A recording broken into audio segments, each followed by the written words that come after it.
Mardi 21 mai dernier s'est tenue la matinale de la formation professionnelle dans le supérieur en Franche-Comté. Un moment d'échange organisé par le CFA Sup FC et l'Université de Franche-Comté.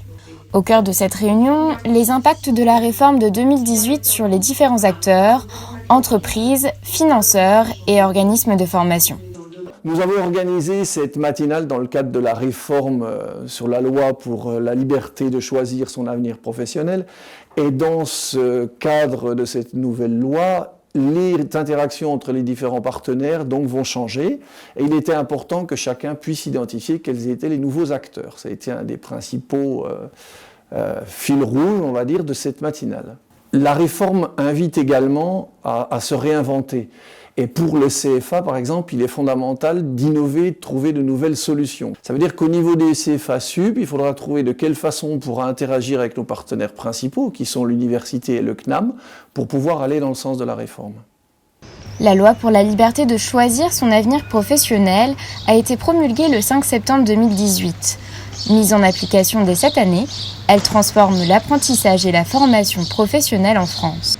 Alors cette loi, elle a trois objectifs. Le premier, c'est donner à chacun plus de liberté professionnelle. Le second, de sécuriser les parcours des formations. Et le troisième, c'est de permettre de s'adapter aux mutations technologiques et donc aux montées en compétences. La réforme, elle vise à développer massivement ces formations en alternance.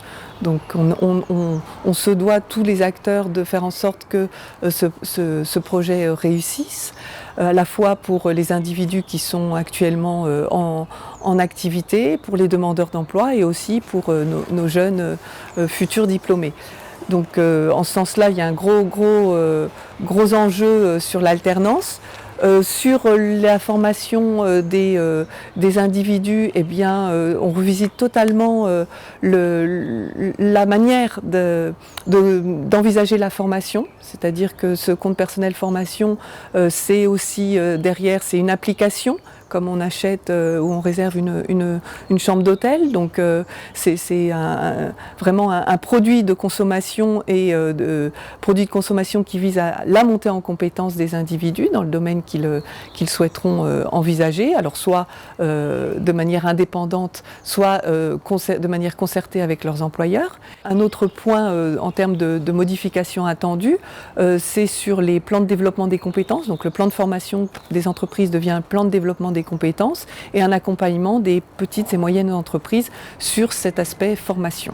Le cœur de la réforme est la compétence. Et c'est ce en quoi souhaite contribuer l'Université de Franche-Comté avec ses experts enseignants-chercheurs dans tous les domaines de l'université.